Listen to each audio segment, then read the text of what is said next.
"Can I dance with you?" asked the little girl at the father-daughter dance, "to the CEO who abandoned her mum 10 years ago. He's left in shock.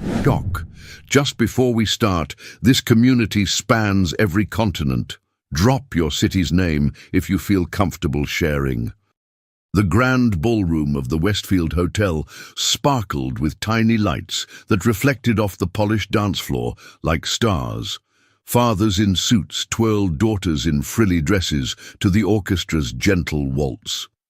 Robert Anderson stood at the edge of the charity event, scotch in hand, surveying the scene with detached interest.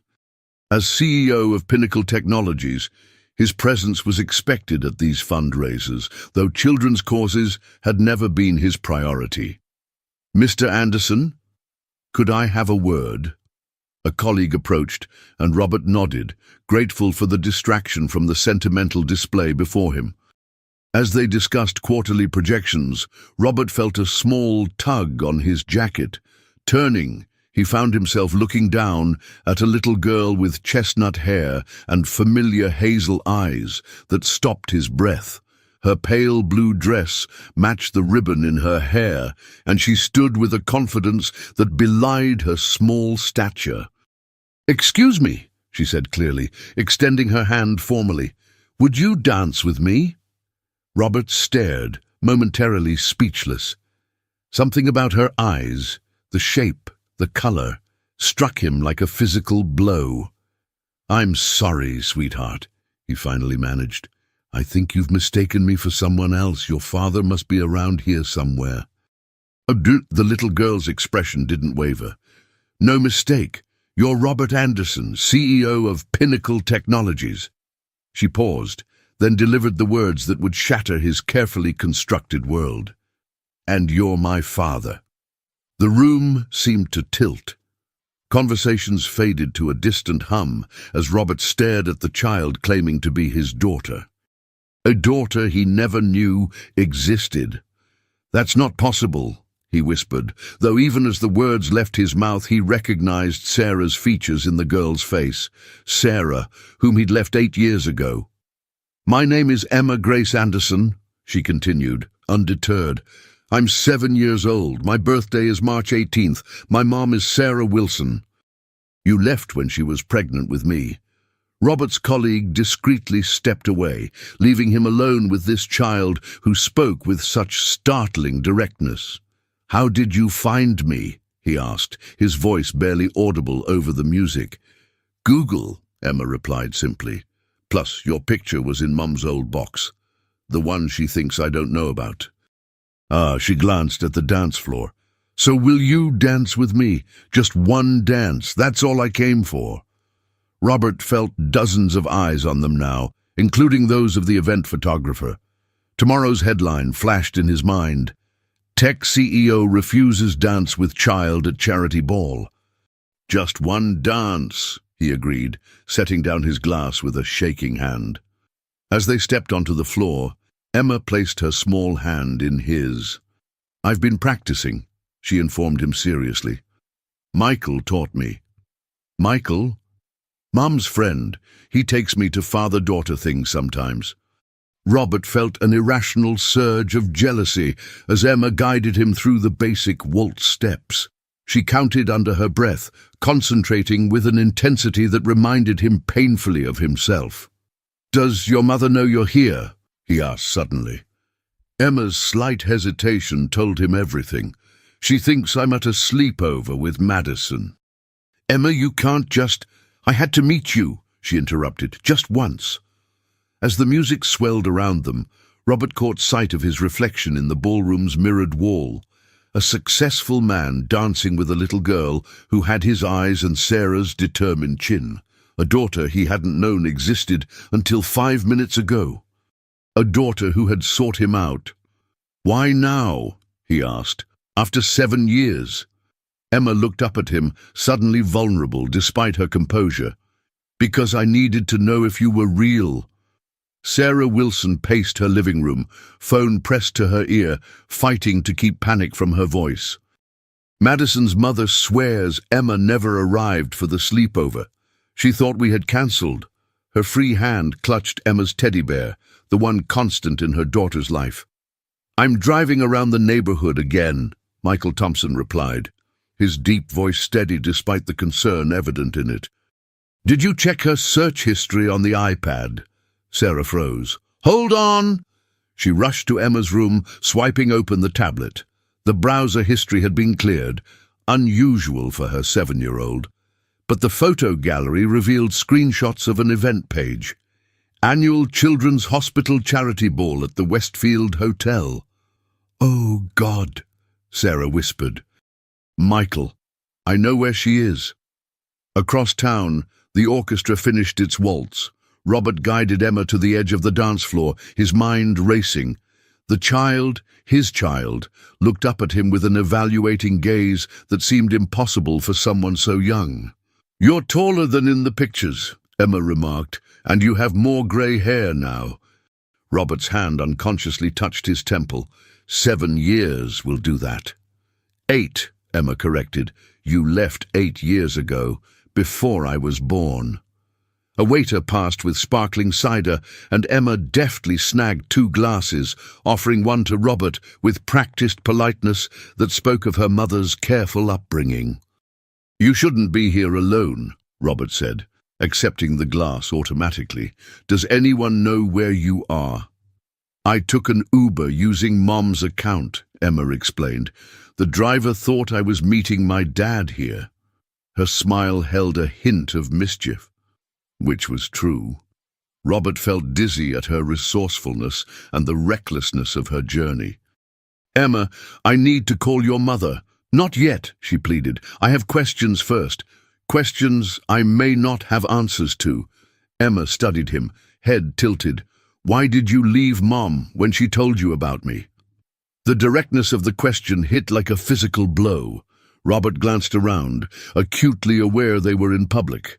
"That's uncomplicated, Emma. I'm smart for my age. Everyone says so." "I'm sure you are, but this isn't the place." "Did you not want me?" Her voice remained steady, but her small fingers tightened around the glass. Robert crouched to her level, surprising himself with the instinctive movement. "Emma, I didn't know about you." Confusion crossed her face. "But Mom said she told you she was pregnant and then you left." The memories flooded back, that final explosive argument in their apartment. Sarah tearfully announcing her pregnancy amidst the wreckage of their relationship. Him walking out, believing it a desperate attempt to salvage what was already broken. "I didn't believe her," he admitted, the truth tasting bitter. "We were already separating, I thought." He trailed off, realizing how hollow any explanation would sound. Emma digested this. "So you didn't leave because of me? You just didn't think I was real?"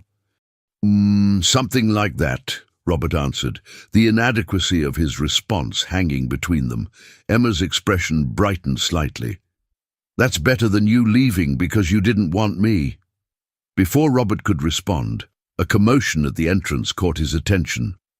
Sarah stood in the doorway, Michael beside her, both scanning the crowd frantically. Even from a distance, Robert recognized the mixture of fear and fury on his ex-wife's face. "That's Mom," Emma whispered, suddenly looking her age, a child caught in wrongdoing. "She's going to be so mad." "With good reason," Robert replied, standing and instinctively placing a protective hand on Emma's shoulder. The gesture surprised them both. Sarah spotted them, her face paling. 8 years dissolved in an instant as their eyes locked across the crowded room. "You should go to her," Robert said quietly. "This isn't how any of this should have happened." Emma looked up at him, suddenly urgent. "Will I see you again?" Before he could answer, Sarah was pushing through the crowd toward them, her expression a storm of emotions that Robert remembered all too well.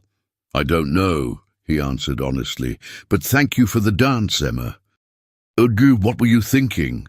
Sarah's voice cracked with the strain of maintaining composure in the hotel corridor. "Do you understand how dangerous that was? Taking an Uber alone, disappearing without telling anyone?" Emma stood with her head bowed, but her posture remained unbent. "I just wanted to meet him." "You could have been—" Sarah broke off, unable to voice the horrors her mind had conjured during the frantic search. She crouched, gripping Emma's shoulders. "Promise me, you will never do anything like this again." "I promise," Emma whispered, tears finally welling. "I'm sorry I scared you." Michael hung back, giving them space while keeping a watchful eye on the ballroom entrance where Robert Anderson remained, observing the family reunion from a distance. Sarah hugged Emma tightly, then stood. "Wait here with Michael. I need a word with your father." As Sarah approached, Robert straightened his tie in an unconscious gesture of armor-donning. 8 years had been kind to her, he noted. The college girlfriend who became his wife now moved with a confident grace that spoke of hard-won strength. "Sarah," he greeted, his voice carefully neutral. "How dare you?" she hissed, stopping just short of him. "How dare you dance with her, speak with her, without calling me immediately?" "She only approached me 15 minutes ago," Robert defended. "I was trying to process the fact that I apparently have a 7-year-old daughter I never knew existed." Sarah's eyes flashed dangerously.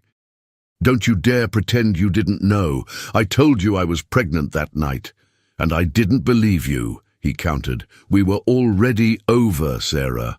I thought it was a last-ditch effort to— To what? Trap the mighty Robert Anderson?" Bitter laughter escaped her. "I tried to call you for weeks afterward. Your number was changed. Your assistant blocked me.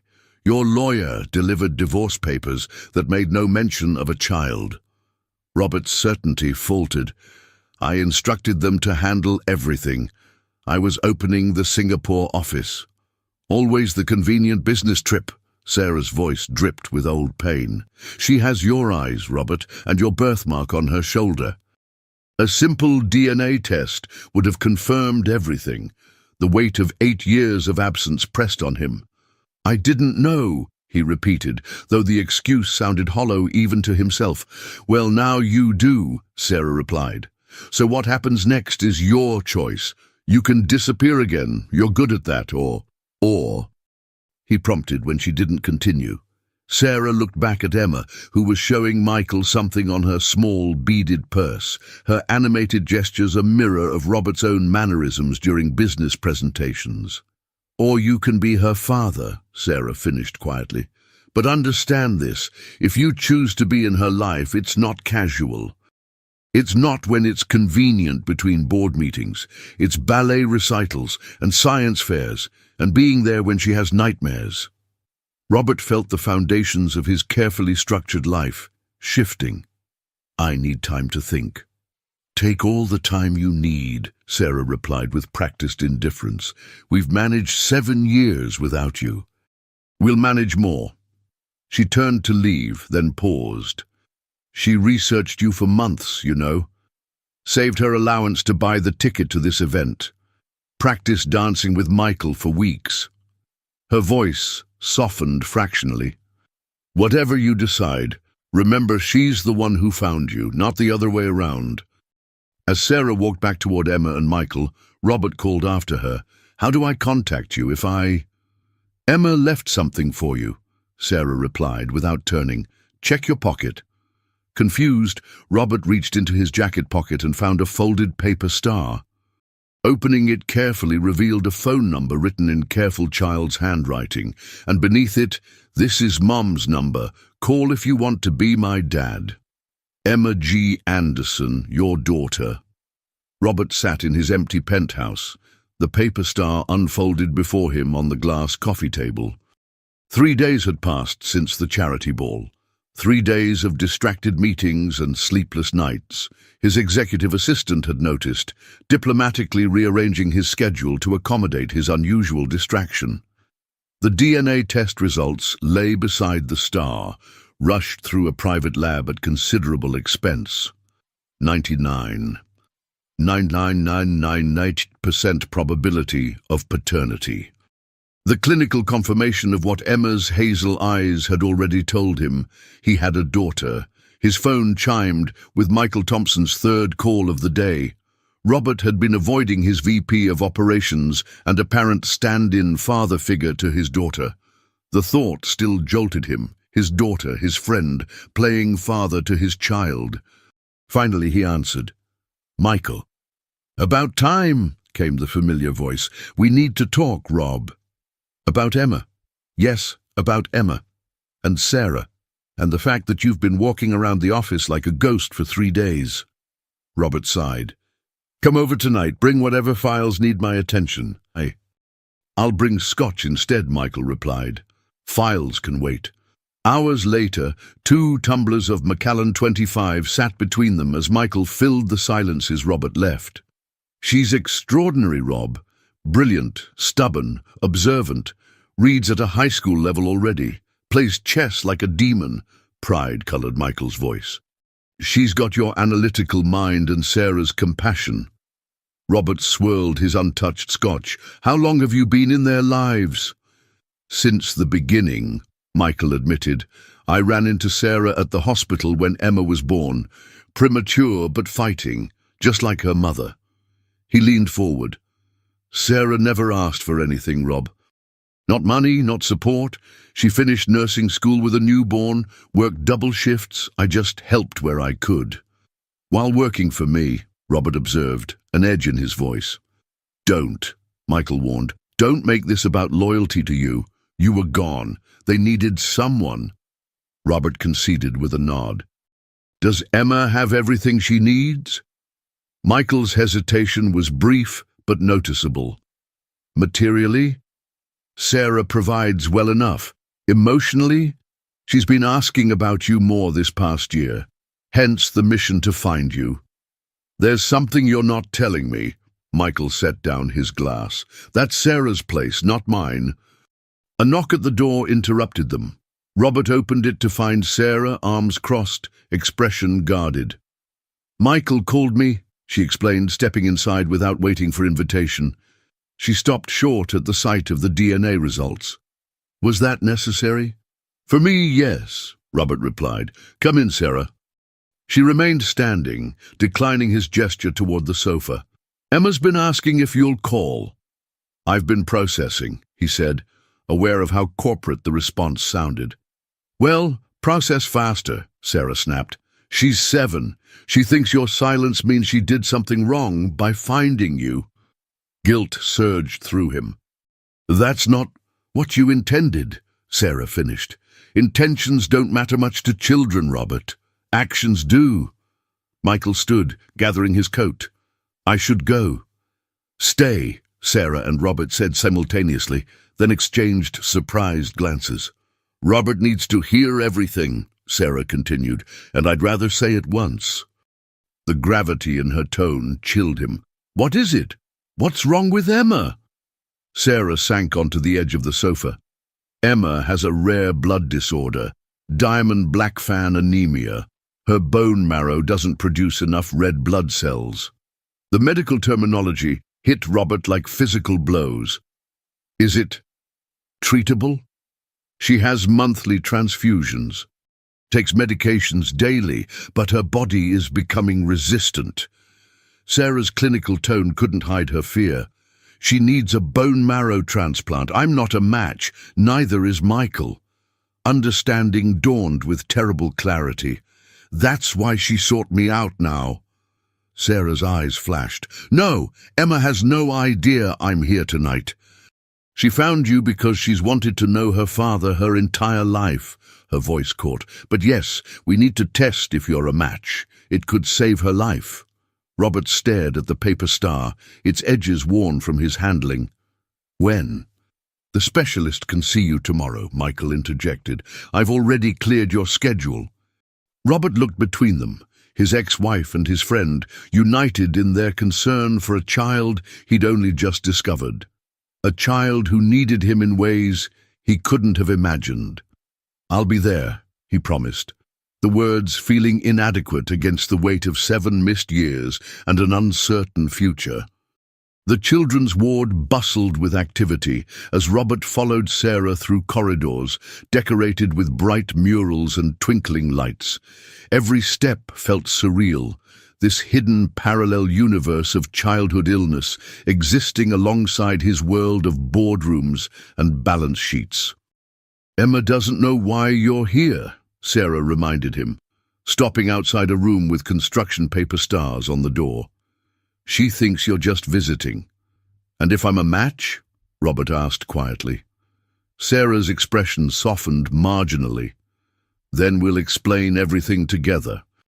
Inside, Emma sat cross-legged on the hospital bed, a chessboard before her, Michael seated opposite. Her face lit up when she spotted Robert, though she quickly composed herself into studied casualness. "You came," she observed, moving a knight with deliberate precision. "Check, Michael." Michael groaned theatrically. "She's ruthless, Rob." "No mercy for an old man." Robert approached cautiously, noting the IV line disappearing beneath Emma's Wonder Woman pajama sleeve. "I got your message. Very professional. The star was a nice touch." "Origami," Emma explained. "I'm learning from YouTube. I can make cranes and frogs, too." She studied him openly. "You look tired." "Emma," Sarah admonished gently. "It's fine," Robert assured her. "I am tired. Work has been busy." Emma nodded knowingly. "Michael says you run a very important company that makes computers talk to each other." "That's surprisingly accurate," Robert acknowledged, with a glance at Michael, who shrugged innocently. A nurse appeared with a cheerful smile. "Mr. Anderson, we're ready for you now." Emma's gaze sharpened. "Ready for what?" Sarah stepped forward. "Robert just needs some tests, sweetie. Routine checkup." Emma's eyes narrowed suspiciously. "In the pediatric oncology ward?" Robert felt a surge of respect for her perception. No wonder she'd managed to track him down. "I'll be back soon," he promised, following the nurse. An hour later, Robert sat in Dr. Olivia Martinez's office as she explained the bone marrow donation process. The preliminary blood work showed promising compatibility, though final results would take days. "If you're a match, Doctor," Martinez explained, "the actual donation procedure takes about 2 hours. We use a special needle to withdraw liquid marrow from your pelvic bone." "And recovery time?" Robert asked, already mentally rearranging his calendar. "A week of soreness, perhaps 2 before you feel completely normal. And for Emma, if this works?" "Doctor," Martinez's expression softened. "The transplant is difficult. Recovery takes months, but success rates are good with familial donors." She studied him. "You just learned about your daughter, didn't you?" Robert nodded, unable to vocalize the complex emotions churning within him. "For what it's worth," the doctor offered, "Sarah is one of the strongest parents I've ever worked with. Emma is extraordinary. However you proceed from here, they've built something remarkable." When Robert returned to Emma's room, he found her alone, Sarah and Michael having stepped out for coffee. "Are you sick too?" Emma asked bluntly as he sat beside her bed. "No," he answered honestly. "Then why are they testing you?" Robert considered his options. "Emma, what do you know about your condition?" She sighed with the exasperation of one who'd explained this many times. "My bone marrow is lazy. It doesn't make enough red blood cells, which carry oxygen, so I get tired a lot. Sometimes I need other people's blood." She pointed to the IV. "Like today." "And has your mom explained about bone marrow transplants?" Emma stilled. "Those are for when the medicine stops working as well." Her eyes widened. "Are you getting tested to see if you can give me your bone marrow?" Robert nodded, struck by her quick understanding. "Does that mean the medicine is stopping working?" Fear crept into her voice for the first time. "It means we're exploring all options," Robert answered carefully. "Your mom is very thorough. Emma considered this." "If you matched, would it hurt you?" "A little," he admitted, "but not for long." "Would you do it, even though you just met me?" The question hung between them, simple yet profound. "Yes," Robert said, surprised by the immediacy and certainty of his answer. Without hesitation. Emma's small hand reached for his, her grip surprisingly strong. "Thank you." She paused. "Does this mean you're staying? In my life, I mean." Before Robert could answer, Sarah and Michael returned. The moment fractured, Emma's question lingering unanswered, as the adults exchanged meaningful glances over her head. Later, in the hospital corridor, Dr. Martinez approached with preliminary results. "We need more tests, but it's looking promising, very promising." "When will we know for certain?" Sarah asked, hope warring with caution in her voice. "By Friday," the doctor assured them. "If Mr. Anderson is a match, we can schedule the procedure for next week." As they walked to the parking lot, an uncomfortable silence stretched between them, until Robert finally spoke. "I'd like to see her again. Before Friday, if that's okay." Sarah studied him, searching for something in his expression. Whatever she saw made her nod slowly. "She has chess club tomorrow after school. 4 o'clock at the community center on Maple Street." "I'll be there," Robert promised. As he watched Sarah drive away, Michael clapped him on the shoulder. "For what it's worth, I think you're doing the right thing." "I'm not doing it to be right," Robert replied quietly. "I'm doing it because she's my daughter." The words felt strange on his tongue, yet undeniably true. The community center hummed with the concentrated silence of children in thought. Robert stood at the back of the room, feeling conspicuously out of place in his business suit among parents in casual attire. Emma sat at a board near the front, her brow furrowed in concentration as she contemplated her next move against a boy nearly twice her size. "She's the club champion for her age group," whispered a voice beside him. Robert turned to find Sarah, who'd apparently slipped in after him. "Been playing since she was 4. "Did you teach her?" He asked. Sarah shook her head. "Michael. He's played since college." The familiar twinge of jealousy returned. All these milestones, these skills, these aspects of his daughter's personality, shaped by another man while he'd been oblivious, focused on quarterly reports and market expansions. "Thank you for letting me come," he said, instead of voicing these thoughts. Sarah's gaze remained on Emma. "She asked if you would. That's the only reason." On the board, Emma executed a complex maneuver that left her opponent blinking in surprise. A small smile played at the corner of her mouth, an expression Robert recognized from his own mirror. "The test results came in early," Sarah said quietly. "Dr. Martinez called an hour ago." Robert's heart stuttered. "And? You're a match, a very good one." Relief and something more complicated colored her voice. "The procedure is scheduled for Monday if you're still willing." "Of course I am," he replied immediately. Sarah finally looked at him directly. "This doesn't erase the past 8 years, Robert." "I know that. But," she continued, her voice softening fractionally, "it does change things. For Emma's sake, we need to establish some kind of relationship. Co-parenting, I suppose." The term felt both foreign and right. "I'd like that," Robert said carefully. "I know I have a lot to learn." Sarah's laugh held little humor. "You have no idea."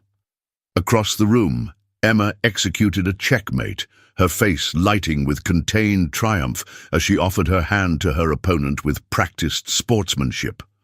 She scanned the room and spotted Robert, her smile widening momentarily before she composed herself again. "She's trying so hard to be casual about you being here," Sarah observed. "She practiced what she'd say to you all morning." Emma approached them, chess notation book in hand. "You came," she said to Robert, echoing her greeting from the hospital. "I said I would," he replied simply. "Mom says you're a match," Emma continued, her direct gaze challenging him to prevaricate. "Yes," he confirmed, glancing at Sarah. "Your mother and I were just discussing next steps." Emma nodded seriously. "The bone marrow transplant." I've been reading about it. She held up her book. Not in this. This is just chess. I have medical books too. Of course you do, Robert murmured, increasingly awed by this child, his child. Are you scared? Emma asked unexpectedly. The question caught him off guard. About the procedure?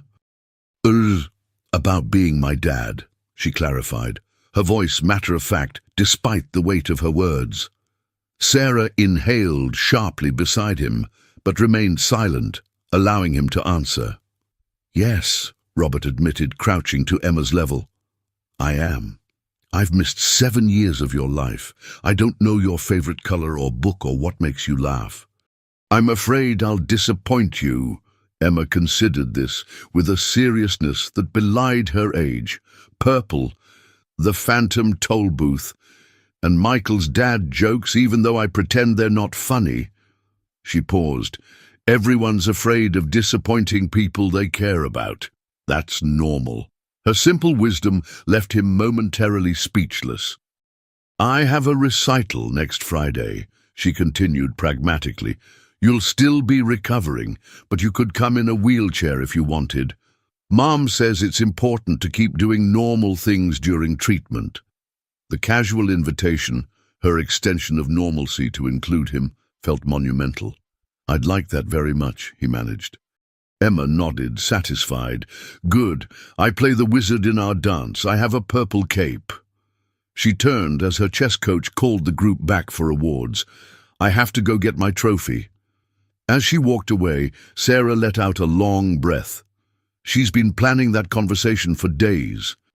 She's remarkable, Robert said, watching Emma accept a small trophy with dignity beyond her years. Yes, she is, Sarah agreed. And now you have a chance to know her. Don't waste it, Robert. He turned to face his ex-wife fully. Sarah, about the past, about leaving, there's something you should know. Sarah's expression closed immediately. Not now, not here. It's important, he insisted. The reason I left. Was it because of the call? She interrupted, her voice barely audible. Robert froze. You knew about that. I found out later. Much later. Pain flickered across her face. Michael told me after things got bad with Emma's condition. I should have told you myself, Robert acknowledged. I shouldn't have just left. No, Sarah agreed, you shouldn't have. She watched as Emma proudly showed her trophy to her coach. But that's the past. Emma is what matters now. Across the room, their daughter looked back at them. These two adults awkwardly navigating a new reality because of her. She gave them a small, encouraging wave. She's been waiting for you, Sarah said softly. Even before she knew she needed your bone marrow, she's been waiting for you her entire life. The weight of those words settled on Robert's shoulders, not as a burden, but as a responsibility he was finally ready to accept. I'm here now, he promised.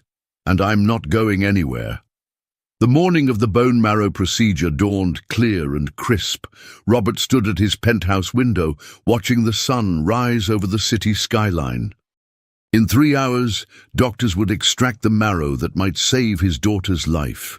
The thought still felt surreal. His daughter, whom he'd known for less than 2 weeks. His phone chimed with a text from Emma. Good luck today. Don't be scared. The doctors are really nice. The simple message, sent from Sarah's phone, brought an unexpected lump to his throat.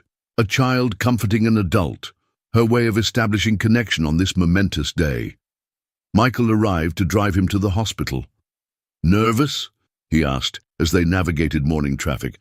About the procedure? No, Robert replied. About everything after? Absolutely. One day at a time, Michael advised. That's how Sarah's handled everything since Emma's diagnosis. Robert nodded, then asked the question that had been haunting him. Why didn't you tell me sooner about Emma? You've known all along. Michael's hands tightened on the steering wheel. Sarah made me promise not to. And after what happened with your father, you knew I would have come back if I'd known the truth. Would you? Michael challenged. You were building an empire, Rob. You left Sarah when she needed you most. I wasn't convinced a child would change that. The hospital loomed ahead, ending their conversation as they pulled into the parking structure. Inside, Emma waited in a wheelchair, her small frame dwarfed by hospital equipment. Her face lit up when she spotted Robert, though fatigue shadowed her eyes. "You came," she said, her customary greeting that now carried layers of meaning between them. "Of course," Robert replied, kneeling beside her wheelchair. "I promised." Dr. Martinez approached with warm efficiency. "Good morning, Mr. Anderson. We've prepared everything. Emma wanted to see you before you both go in for your procedures." "Can I ask something first?" Emma looked between Robert and Sarah, who stood protectively nearby. "Anything," Sarah assured her. "After this is over, and if it works." Emma hesitated. "Will we be a real family, like with Robert visiting on weekends and stuff?" The question hung in the air, weighted with hope and complexity. Robert met Sarah's gaze over Emma's head, an unspoken conversation passing between them. The past could not be erased, but perhaps the future could be rewritten. "Yes," Robert answered firmly. "We'll figure it out together. All of us." Sarah's small nod confirmed the promise. Michael stepped back slightly, his role in this new configuration uncertain but his support unwavering. Emma smiled, satisfied. "Good. Because I already told Madison you're coming to Career Day next month." Robert laughed, surprised. "Did you now?" "Tech CEOs are very impressive," Emma informed him solemnly. "Much cooler than Madison's dad who sells insurance." The tension broke as they all chuckled, momentarily united by this extraordinary child's matter-of-fact planning for a future she was fighting to have. As orderlies arrived to take them to separate procedure rooms, Emma reached for Robert's hand. "See you on the other side," she said, echoing a phrase she'd clearly picked up from medical dramas. "Count on it," Robert promised, squeezing her small fingers gently before letting go. Hours later, groggy from anesthesia and sore from the extraction site, Robert woke to find Sarah sitting beside his recovery bed. "It went perfectly," she said before he could ask. "They're transplanting the marrow now. Emma's doing well." Relief washed over him. "Thank you for letting me do this, for letting me be part of her life." Sarah's expression softened. "She chose you, Robert. I'm just following her lead." She paused. "Besides, some things are meant to be, even if they take detours along the way." 6 weeks after the transplant, Emma sat cross-legged on her hospital bed, a chessboard between her and Robert. Outside, autumn painted Central Park in fiery colors, visible from her room's window. Her hair was growing back in wispy patches, a side effect of the anti-rejection medications. "Check," she announced, moving her bishop with careful precision. Robert studied the board, impressed. "You've been practicing." "Michael brings his laptop when you're at board meetings. We play online."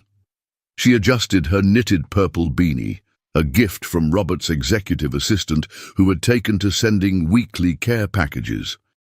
The mention of Michael still triggered a complicated mix of gratitude and jealousy in Robert.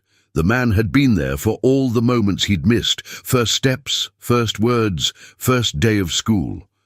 "Your move," Emma prompted, interrupting his thoughts.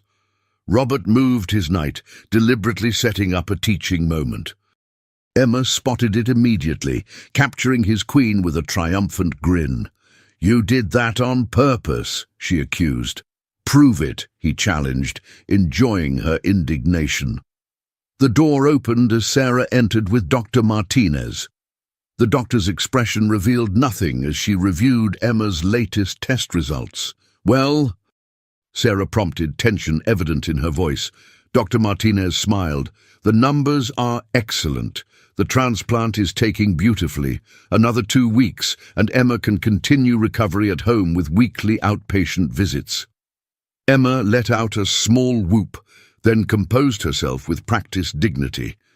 "Does this mean I can go back to school after Christmas break?" "If things continue this way, yes," the doctor confirmed. After she left, Emma turned to Robert. That means you won't have to visit me in the hospital anymore. No, he agreed.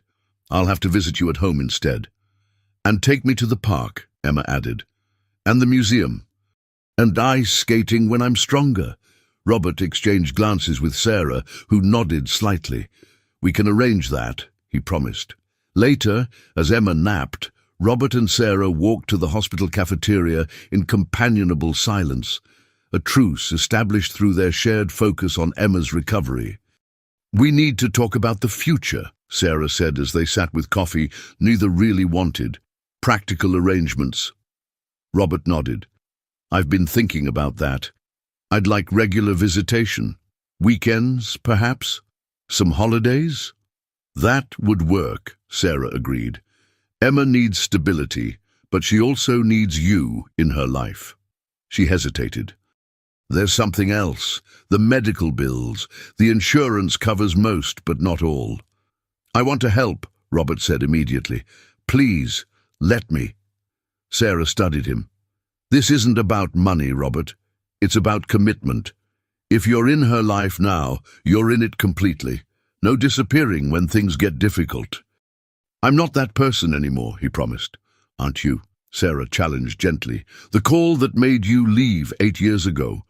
Would you make a different choice today? The question struck at the heart of their unresolved past. Robert's father's desperate call from the hospital, his mother's condition deteriorating rapidly. The impossible choice between his disintegrating marriage and his dying mother. The decision to leave without proper explanation, too overwhelmed to navigate both crises.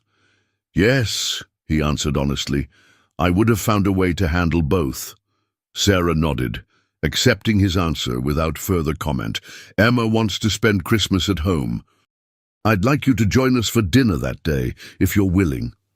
The invitation, carefully framed and limited, represented a step forward Robert hadn't dared hope for so soon. I'd be honored, he replied simply. As they returned to Emma's room, they found Michael reading to her from the phantom toll booth. He looked up, closing the book as they entered. Just getting to the good part, he explained. Don't stop, Emma protested.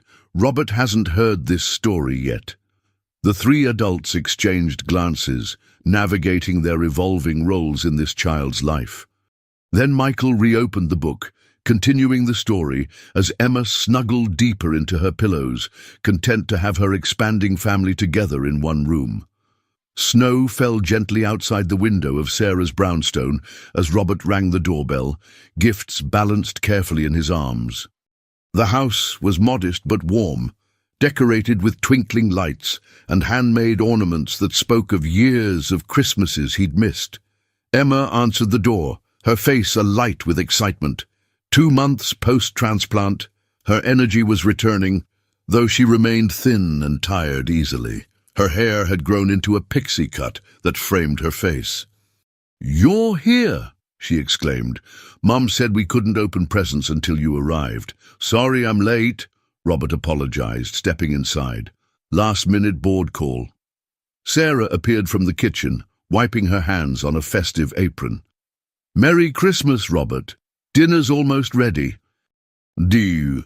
The formality between them had softened over the weeks of Emma's recovery, their shared concern creating a bridge across the chasm of their past.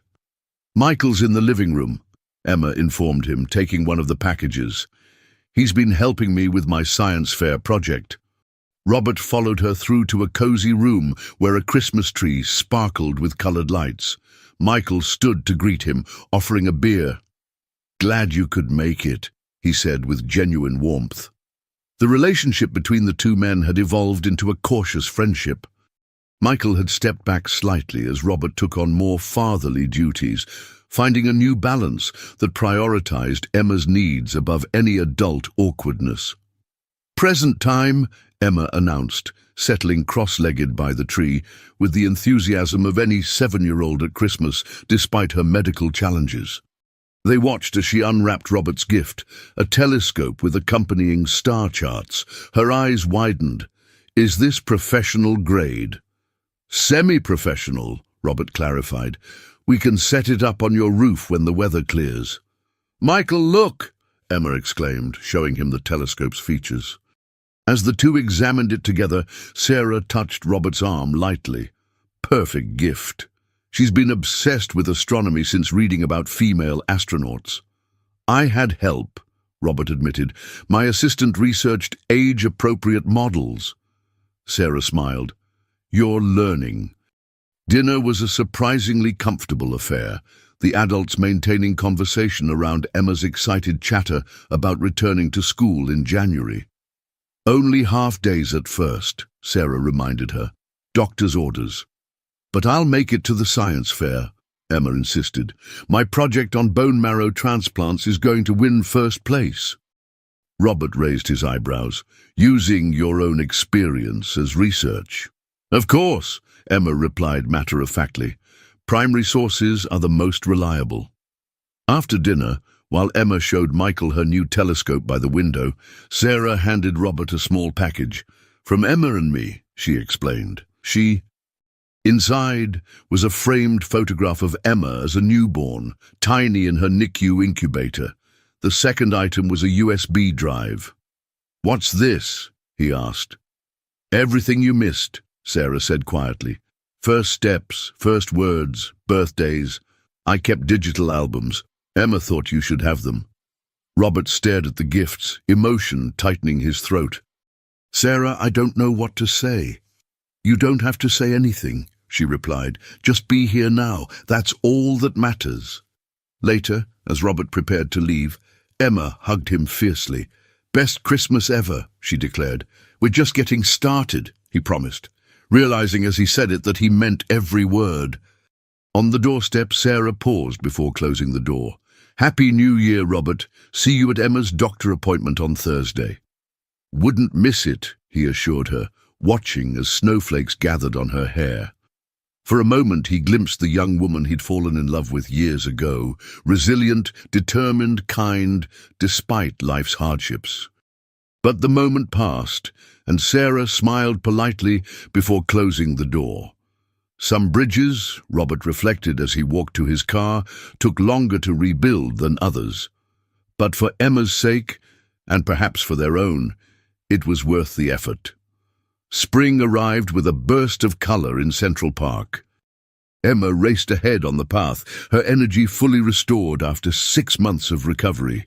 Behind her, Robert and Sarah walked side by side, watching their daughter with shared pride.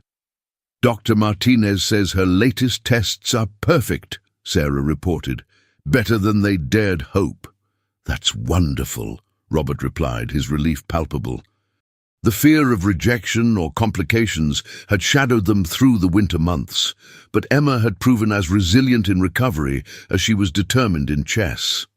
"She's invited half her class to her birthday party next month," Sarah continued, "including Madison, who's apparently forgiven her for the sleepover deception." Robert smiled. 8 years old. Hard to believe.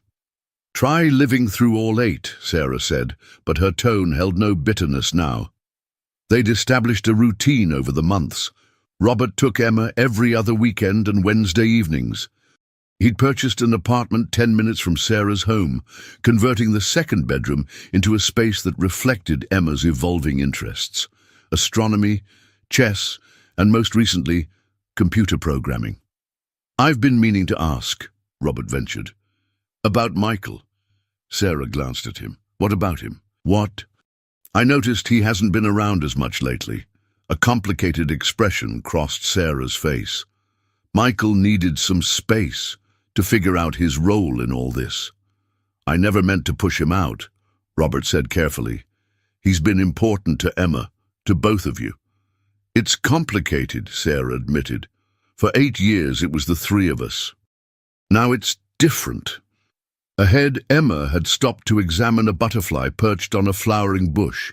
The spring sunlight caught her hair, now grown into a bob that curled slightly at her chin. "I owe him a debt I can never repay," Robert said quietly. "For being there when I wasn't." Sarah touched his arm briefly. "He knows that." She hesitated. "There's something you should know about Michael and me." Before she could continue, Emma called out, waving them forward excitedly. "Dad! Mom! Come see this chrysalis!" The word Dad still sent a thrill of wonder through Robert each time Emma used it. The transition had happened naturally over the months of his involvement, moving from Robert to Dad without ceremony or discussion. They joined Emma by the bush, admiring the delicate chrysalis hanging from a branch. "It's a monarch," Emma informed them authoritatively. "We learned about metamorphosis in science class. Inside, it's completely breaking down and rebuilding itself into something new." Sarah and Robert exchanged glances over their daughter's head, the metaphor not lost on either of them. "Change can be beautiful," Sarah observed. "But it takes time," Robert added. Emma looked between them. "Are you guys talking about butterflies or something else?" "Both, maybe," Sarah replied with a small smile. Later, after ice cream and a visit to the Natural History Museum, Robert walked them back to Sarah's brownstone. Emma raced inside to call Madison about their butterfly sighting, leaving the adults momentarily alone on the stoop. "What were you going to tell me about you and Michael?" Robert asked. Sarah sighed. "Michael asked me to marry him last year before Emma found you." The revelation shouldn't have surprised Robert, yet it did. "And you said?" "I said I needed time," Sarah replied. "Then everything changed when Emma found you." She met his gaze directly. "He's a good man, Robert. He loves Emma like his own." "I know," Robert acknowledged. "Are you going to accept?" Sarah looked toward the door, where their daughter had disappeared. "I don't know yet. Everything's different now. We're all finding our way in this new reality." Robert nodded, understanding the complexity of their intertwined lives. "Whatever happens, Emma comes first. We agree on that." "Always," Sarah confirmed. She hesitated, then added, "Thank you, Robert, for becoming the father she always needed." As he walked away, Robert reflected on the strange journey that had brought him here. From isolated CEO to co-parent, from stranger to father. The chrysalis Emma had shown them seemed an apt symbol for them all, breaking down old structures to build something new and perhaps more beautiful.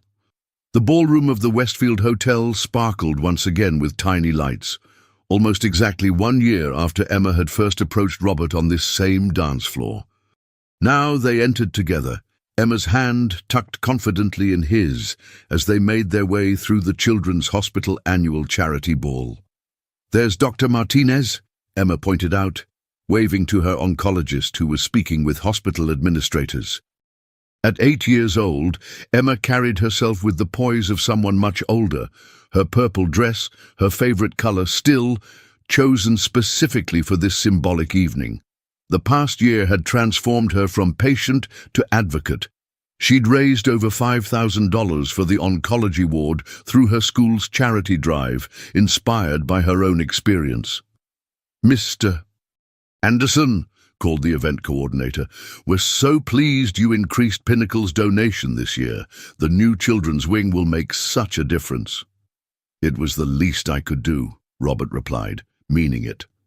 The past year had shifted his priorities dramatically. He'd restructured his work schedule, delegated more responsibility to his executive team, and focused Pinnacle's charitable foundation on pediatric medical research. As they circulated through the crowd, Robert noticed Michael entering with Sarah. Though initially awkward, Michael's presence at family events had gradually normalized as they all adjusted to their new dynamics. He'd accepted a position running Pinnacle's charitable foundation, bridging his roles in both Robert's and Emma's lives.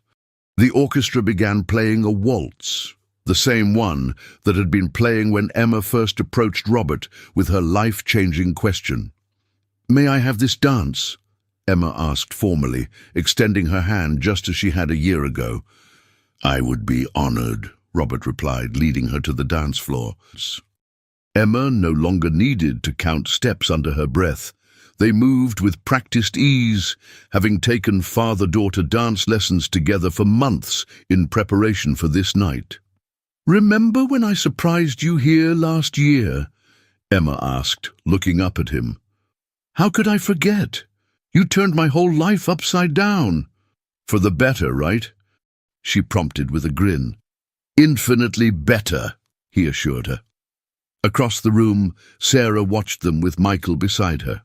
Robert caught her eye, and she smiled, a genuine smile that acknowledged how far they'd all come. Later, as Emma chatted with Dr. Martinez about her latest fundraising ideas, Sarah joined Robert by the refreshment table. "She's remarkably poised," Sarah observed. "Hard to believe this is the same girl who snuck out to find her father a year ago." "She gets that from you," Robert replied. "The determination, the courage." Sarah accepted the compliment with a nod. "We made quite a remarkable person between us, didn't we?" "We did," Robert agreed. Sarah about Michael's proposal. "I turned him down," she said quietly. "Last month." Robert's surprise must have shown on his face. "Not because of you," Sarah clarified quickly, "because I realized I've been defining myself as Emma's mother for so long that I've lost track of who Sarah is." And she glanced toward Michael, who was now laughing with Emma. "He understood. We're still friends." "And you're okay?" Robert asked. Sarah smiled. "I'm going back to school. Nurse practitioner program. Something I've wanted to do since Emma's diagnosis." "That's wonderful," Robert said sincerely. "You'll be excellent." "Emma's illness changed us all," Sarah observed, "made us re-evaluate what matters." Robert nodded, watching their daughter demonstrate a dance move to Michael. "I never thanked you properly for letting me be part of her life after everything." "You're her father," Sarah said simply. "That never changed, even when you were absent." The orchestra shifted to a new song, and Emma bounded back to them. "Dad, they're playing the father-daughter special dance. Come on." As Robert allowed himself to be pulled back to the dance floor, he caught sight of their reflection in the mirrored wall, so different from a year ago. Now, instead of shock and disbelief, his face showed something he hadn't expected to find again: contentment. "Dad," Emma said as they danced, "I have a question." "Another life-altering one?" he teased. "Maybe," she replied with surprising seriousness. "Do you think you and Mom will ever get back together, like as a couple?" "Mum," the question caught him off guard. "What makes you ask that?" Emma shrugged with attempted casualness. "Madison's parents got divorced and then remarried each other. She says it happens sometimes."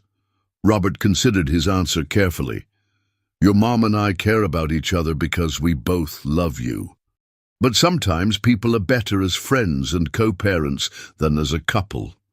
Emma nodded thoughtfully. "That makes sense. I just thought I'd ask." As the dance ended, Robert marveled at his daughter's continuing ability to surprise him with her perceptiveness and courage to ask difficult questions directly. Some things, it seemed, never changed. 2 years after Emma's bone marrow transplant, Robert stood in the backyard of Sarah's brownstone, helping Michael set up tables for Emma's 10th birthday party. The summer afternoon was perfect: clear skies, gentle breeze, and the excited chatter of children exploring the elaborate astronomy-themed decorations. "Emma said you're taking her to space camp next month," Michael commented as they unfolded chairs. "She's been counting down the days," Robert confirmed. "Apparently I'm in for a week of freeze-dried ice cream and zero-gravity simulations." Michael laughed. "Better you than me. I did my time at science camp last summer." Their relationship had evolved into a genuine friendship, the initial awkwardness giving way to mutual respect and shared commitment to Emma's happiness. Inside the house, Emma directed operations with characteristic precision, instructing her friends where to place gifts and which activities came first. At 10, she retained the directness that had first led her to approach Robert, now channeled into leadership roles at school and her continuing advocacy for pediatric cancer patients. Sarah emerged from the kitchen carrying a spectacular cake designed like the solar system, her nursing scrubs exchanged for a summer dress. The nurse practitioner program had been demanding but fulfilling, and she'd recently accepted a position at the same hospital where Emma had been treated. "The guest of honor requests your presence for cake," she informed Robert and Michael. Something about the astronomical significance of this exact moment. They gathered around as Emma explained the perfect alignment of Jupiter and Saturn, visible that night, the reason she'd insisted on an evening party despite Sarah's concerns about sugar-hyped children up past bedtime. "Make a wish, stargazer," Robert encouraged, as Emma prepared to blow out her candles. "I don't need to," she replied with a smile that illuminated her entire face. "I already got what I wished for." Later, after the party wound down and the last guests departed, the four of them, Robert, Sarah, Michael and Emma, sat on the back porch, watching as stars appeared in the darkening sky. "Which one is Jupiter again?" Michael asked, squinting upward. Emma pointed with exaggerated patience. "The bright one to the left of the moon, Saturn's fainter just beside it." Robert watched his daughter's animated explanation of celestial mechanics, marveling at how her fight for health had transformed into a passion for understanding the universe. The frightened child in the hospital bed seemed distant now, replaced by this vibrant, curious person on the cusp of adolescence. "I have something for you," he said, when Emma paused for breath. "An early birthday present." He handed her a small envelope. Inside was a letter confirming a donation to the Children's Hospital in Emma's name, funding for a new pediatric research initiative focused on rare blood disorders. "They're calling it the Emma Anderson Fellowship," he explained. "Supporting young researchers working on treatments like the one that helped you." Emma's eyes widened. "Really? Like scientists will be doing research because of me?" "Because of you," Robert confirmed. "Your courage inspired a lot of people, Emma, including me." She launched herself into his arms with the spontaneous affection that still caught him by surprise sometimes. "Thank you, Dad." Sarah's eyes met Robert's over their daughter's head, sharing a moment of quiet acknowledgement of how far they'd all come. As Emma raced inside to show Michael her latest telescope modifications, Sarah moved to sit beside Robert. "You know what today is, besides her birthday?" she asked. Robert nodded. 3 years since she found me at the charity ball. "Best thing that ever happened to all of us," Sarah said softly, "though I wouldn't have believed it at the time." "Life has a way of surprising us," Robert agreed. They sat in companionable silence, watching the stars brighten against the deepening blue. The past 3 years had brought challenges, adjustments and inevitable missteps as they learned to co-parent. But through it all, Emma had thrived, physically, emotionally, academically, surrounded by 3 adults who put her welfare above their own complicated histories. "She asked me yesterday if we'd ever tell her the full story," Sarah commented, "about why you left, about everything that happened before she was born." "What did you tell her?" "That when she's older, we'll explain everything together." Sarah glanced at him. "She deserves the whole truth eventually." Robert nodded. "When she's ready." He paused.